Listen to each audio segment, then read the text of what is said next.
Welcome students to our biology class. जैसा कि बच्चों हमने अपने पिछले लेक्चर में इंट्रोडक्शन टू बायोलॉजी चैप्टर को स्टार्ट किया और हमने उसके कुछ टॉपिक्स को डिस्कस किया। इसमें हमने लेवल ऑफ ऑर्गेनाइजेशन को भी डिस्कस किया हमने। तो आज हम जो लेवल ऑफ ऑर्गेनाइजेशन है उसका जो फर्स्ट लेवल है उसको पढ़ेंगे, सेकंड लेवल को, और इसी तरह हम बाकी सारे लेवल्स को पढ़ेंगे। तो हमारे पास बच्चे जो सबसे पहला लेवल है हम कहते हैं एटॉमिक एंड सब एटॉमिक लेवल। तो ये हमारे पास क्या है कि एटम और उससे जो छोटा हमारे पास लेवल है, दोनों लेवल्स को हमने डिस्कस करना है। तो जब हम इसको डिस्कस करने की कोशिश करते हैं तो बच्चे हम ये देखते हैं कि हम ये बात कहते हैं ऑल ऑर्गेनिजम्स, हमारे पास बच्चे जितने भी ऑल ऑर्गेनिजम्स, हमारे पास सारे के सारे ऑर्गेनिजम्स, चाहे वो बच्चे हमारे पास लिविंग हैं, लिविंग और नॉन लिविंग, हमारे पास कोई भी चीज है वो लिविंग है या नॉन लिविंग है, हम कहते हैं all organisms are composed of, वो लिविंग या नॉन लिविंग है, हम कहते हैं कंपोज्ड आर कंपोज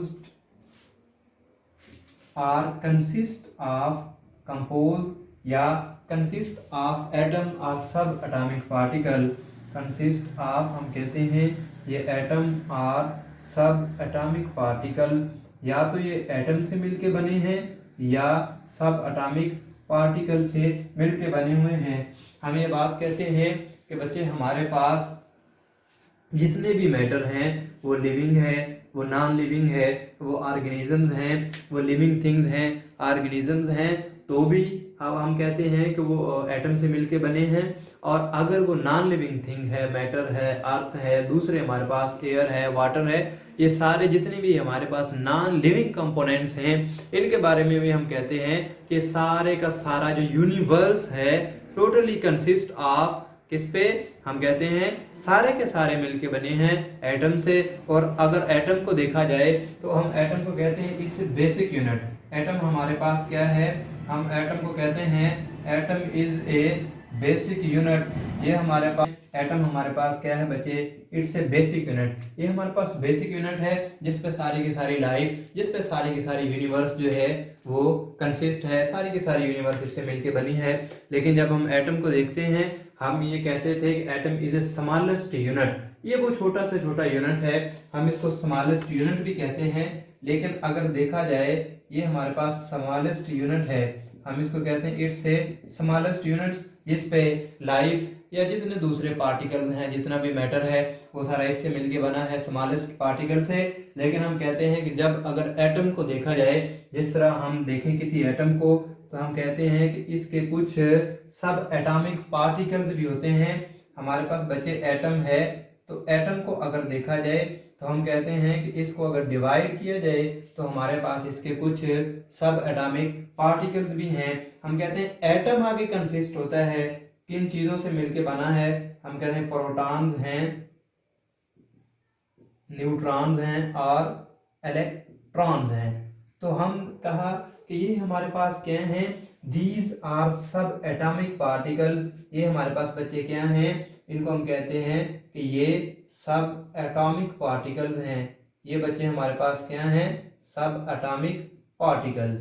ये सब एटॉमिक पार्टिकल्स हैं, यानी कि हमारे पास एटम है, एटम किन चीजों से आगे मिलके बना है, तो हम कहते हैं हमारे पास प्रोटॉन है, न्यूट्रॉन है, इलेक्ट्रॉन है। अगर हम इसको देखें कि ये हमारे पास एक क्या है, एटम है, और ये सेंटर में उसका न्यूक्लियस है। अब हम कहते हैं कि इसके जो स्मॉलेस्ट पार्टिकल को अगर डिस्कस करने की कोशिश की जाए, ये उसका क्या है बच्चे, हमारे पास ये शेल्स हैं, और शेल्स में ऑलवेज क्या होते हैं, इलेक्ट्रॉन इसमें मूव कर रहे होते हैं, हमेशा जो है इलेक्ट्रॉन जो है वो मूव कर रहे होते हैं, और उन पे नेगेटिव चार्ज होता है, इन पे नेगेटिव चार्ज होता है। और ये हमारे पास क्या है, हम कहते हैं ये न्यूक्लियस है, और न्यूक्लियस हमारे पास क्या है, it's a central unit of any atom, ये सेंट्रल यूनिट है। अब हम इसकी बात करते हैं कि इसमें हमारे पास क्या है, प्रोटॉन एंड न्यूट्रॉन। इसमें बच्चे क्या है हमारे पास, प्रोटॉन या न्यूट्रॉन। तो हम कहते हैं कि जिस तरह इस इलेक्ट्रॉन पे ये हमारे पास शेल्स हैं, और इन शेल्स में क्या मूव कर रहे हैं, हम कहते हैं इन शेल्स में इलेक्ट्रॉन मूव कर रहे हैं, जिनके ऊपर क्या है, नेगेटिव चार्ज है। अब इनके ऊपर नेगेटिव चार्ज है और सेंटर में हमारे पास प्रोटॉन है। प्रोटॉन के बारे में हम कहते हैं इट कंटेन पॉजिटिव चार्ज, कि जो हमारे पास प्रोटॉन है इनमें पॉजिटिव चार्ज होता है। फिर हम ये बात कहते हैं कि देखें अब इसमें बाइंडिंग कैसे है। हम ये बात कहते हैं कि हमारे पास जो प्रोटॉन और न्यूट्रॉन है ये दोनों अपोजिट चार्जेस हैं, और ये अपोजिट चार्जेस हम कहते हैं always attract to each other.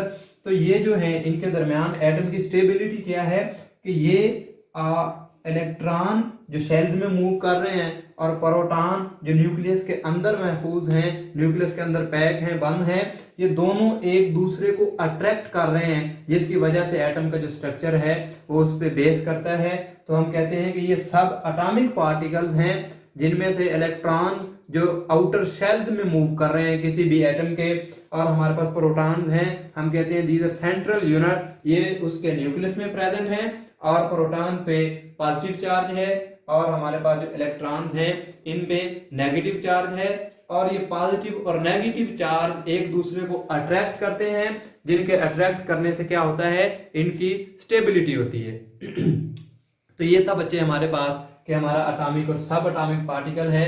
अब हमने इसमें नेक्स्ट अपना जो लेवल है उसको हमने डिस्कस करना है, जो कि एटम से आगे हमारे पास मॉलिक्यूलर लेवल है। तो करते हैं उसे डिस्कस।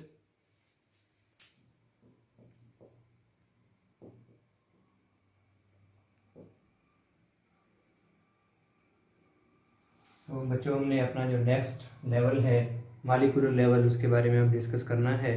तो हम कहते हैं देखें जिस तरह हमारे पास एटम्स थे, एटम्स के बारे में हमने बात की कि वो तीन चीज़ों से मिलकर बने हैं, इलेक्ट्रॉन से, प्रोटॉन से, न्यूट्रॉन से। हमारे पास कुछ सब एटॉमिक पार्टिकल्स थे। तो अब हम यहाँ पे देखते हैं कि एलिमेंट्स के बारे में बात करें तो इसमें बच्चे हमारे पास एक ये बड़ी बात है कि elements do not usually occur in simple form. हमारे पास ये सिंपल फॉर्म में प्रेजेंट नहीं होते। हम कहते हैं कि हमारे पास सिंपल फॉर्म से क्या मुराद है कि जब हम एलिमेंट्स की बात करते हैं तो हम इनके बारे में ये बात करते हैं do not present in isolated form. Atoms या एलिमेंट्स हमारे पास जो है हम कहते हैं कि ऑर्गेनिजम्स के अंदर, एटम्स या इन ऑर्गेनिज्म अगर हम बात करें, इन ऑर्गेनिजम्स के अंदर बेटा हम अगर बात करें तो हम कहते हैं कि जो हमारे पास ये एटम्स हैं, एलिमेंट्स हैं, not in isolated form, isolated form में नहीं है। हमारे पास कुछ एटम ऐसे हैं जो आइसोलेटेड फॉर्म है। आइसोलेटेड फॉर्म में वो होते हैं जिनका आखिरी शेल जो है डुप्लेट या ऑक्टेट रूल, हम उसको कहते हैं डुप्लेट और ऑक्टेट रूल जो है हमारे पास। डुप्लेट से मुराद लास्ट शेल में 2 इलेक्ट्रॉन्स अगर उसके पास हैं, और ऑक्टेट से मुराद अगर उसके लास्ट शेल में 8 इलेक्ट्रॉन्स प्रेजेंट हैं तो उनका डुप्लेट या ऑक्टेट रूल जो है वो कंप्लीट है। ये किसी से शेयरिंग या बॉन्डिंग नहीं करते। लेकिन इनकी एग्जांपल हमारे पास मोस्टली जो है वो क्या है, नोबल गैसेस हैं। हमारे पास चंद एक नोबल गैसेस हैं। इनके अलावा, इन नोबल गैसेस के अलावा जितने भी एलिमेंट्स हैं they are not in stable form, ये स्टेबल फॉर्म में नहीं है। अब ये स्टेबल फॉर्म में नहीं है तो इनको स्टेबल होने के लिए क्या करना पड़ता है, ये आपस में बॉन्डिंग करते हैं। क्या करते हैं कि आपके ये एलिमेंट्स जो स्टेबल फॉर्म में नहीं है, इन नोबल या अनर्ट गैसेस के अलावा, वो क्या करते हैं बेटा, वो बॉन्डिंग करते हैं। बॉन्डिंग में हमारे पास क्या है, या तो वो कोवलेंट बॉन्डिंग बनाएंगे, कोवलेंट बॉन्ड है, और आयनिक बॉन्ड है, या एक हमारे पास कोऑर्डिनेटेड बॉन्ड है। तो इस तरह की बॉन्डिंग करेंगे बच्चे, ये कोऑर्डिनेटेड। तो ये क्या करेंगे, इस तरह की बॉन्डिंग करके अपने आप को स्टेबल करने की कोशिश करेंगे कि ये 2 एलिमेंट्स या 2 एटम आपस में अपने इलेक्ट्रॉन्स को शेयर कर लेंगे एक दूसरे के साथ, ताकि इनका ऑक्टेट या डुप्लेट रूल जो है उसे कंप्लीट किया जा सके, उसे फुलफिल किया जा सके। तो इस तरह से वो इन तरीके से अब जब ये काम करेंगे तो they are in stable form. अब ये क्या है, स्टेबल फॉर्म में है। तो इनको फिर हम कहेंगे जब ये एटम्स आपस में बॉन्ड बनाएंगे डिफरेंट टाइप्स के या सेम टाइप के, तो फिर ये मॉलिक्यूल्स बनते जाएंगे। जिस तरह हमारे पास हाइड्रोजन है, ऑक्सीजन है, तो ये हमारे पास क्या है, दे आर मॉलिक्यूल्स, ये हमारे पास मॉलिक्यूल है। तो हम इन मॉलिक्यूल्स के आगे बात करते हैं कि अब इन मॉलिक्यूल्स को हम इनको डिवाइड करते हैं on the base of their weight. हम इनको जब on the base of their weight करते हैं तो हम कहते हैं कुछ हमारे पास मैक्रो मॉलिक्यूल हैं, कुछ हमारे पास माइक्रो मॉलिक्यूल हैं। तो बात करते हैं on the base of their weight, तो हम ये कहते हैं कि जब हम इनको डिवाइड करते हैं, तो जब बच्चे इनको डिवाइड किया तो हम कहते हैं हमारे पास मॉलिक्यूलर लेवल है, ये मॉलिक्यूल है हमारे पास, तो इस मॉलिक्यूल को अगर डिवाइड किया जाए ये, तो इसको हम बच्चे दो में डिवाइड कर सकते हैं, macro molecule on the base of their weight. यहाँ पे हम इनको डिवाइड कर रहे हैं on the base of their weight. Weight कौन सा है? मॉलिक्यूलर वेट है। ये कौन सा वेट है बच्चे? हम कहते हैं इनका ये मॉलिक्यूलर वेट है। On the base of there molecular weight, इनके मॉलिक्यूलर वेट को बेस बनाते हुए जब हम इस मॉलिक्यूल को डिवाइड करते हैं तो हम कहते हैं कि हमारे पास कुछ क्या है, मैक्रो मॉलिक्यूल है, और कुछ हमारे पास क्या है, माइक्रो मॉलिक्यूल्स हैं।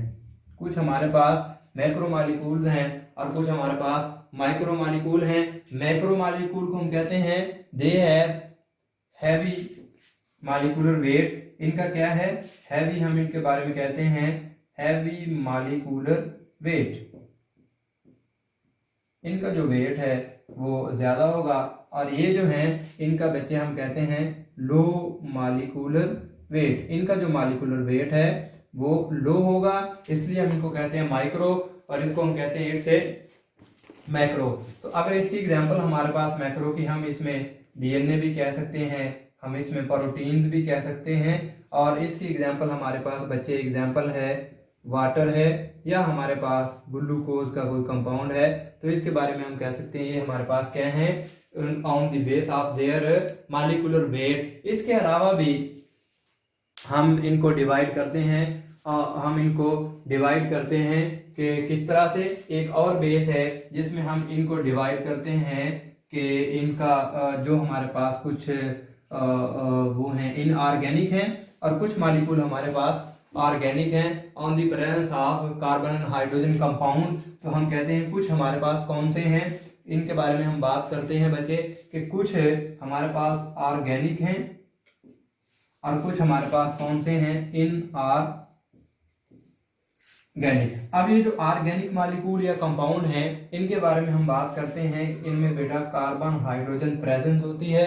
हमारे पास क्या है, इनमें कार्बन हाइड्रोजन जो है वो प्रेजेंस होती है, और यहाँ पे जो इनऑर्गेनिक हैं इनमें कार्बन और हाइड्रोजन की आपस में बॉन्डिंग कोई नहीं होती। यहाँ पे कार्बन हो सकता है, हाइड्रोजन ना हो, या इनके अलावा हम कहते हैं अदर देन ऑर्गेनिक कंपाउंड, जिनमें हमारे पास ये ऑर्गेनिक कंपाउंड है जिसमें कार्बन और हाइड्रोजन की बॉन्डिंग है, इसमें ऐसा कुछ भी नहीं। तो जो इनऑर्गेनिक कंपाउंड है हम कहते हैं other than organic RCH group. Organic या CH ग्रुप के अलावा जितने भी हमारे पास दूसरे बाकी एलिमेंट्स हैं वो सारे के सारे क्या कहलाते हैं, इनऑर्गेनिक मॉलिक्यूल या इनऑर्गेनिक कंपाउंड कहलाते हैं। तो जब हम इनकी एक और बात करते हैं मॉलिक्यूल्स की, हम कहते हैं कि हमारे पास मॉलिक्यूल्स हैं, और इन मॉलिक्यूल्स को अगर देखा जाए तो बायो मॉलिक्यूल्स भी हैं हमारे पास। बायो मॉलिक्यूल्स, बायो का मतलब हमने पीछे भी डिस्कस किया, लाइफ, और मॉलिक्यूल्स क्या हैं, ये जो कॉम्बिनेशन ऑफ एटम्स है। तो हम इसमें कहते हैं हमारे पास बायो मॉलिक्यूल्स हैं विच आर 16 इन नंबर। हम कहते हैं हमारे पास क्या है, 16 बायो मॉलिक्यूल्स हैं, ठीक है, जिसमें हमारे पास जो 6 हैं इनको हम मेजर कहते हैं।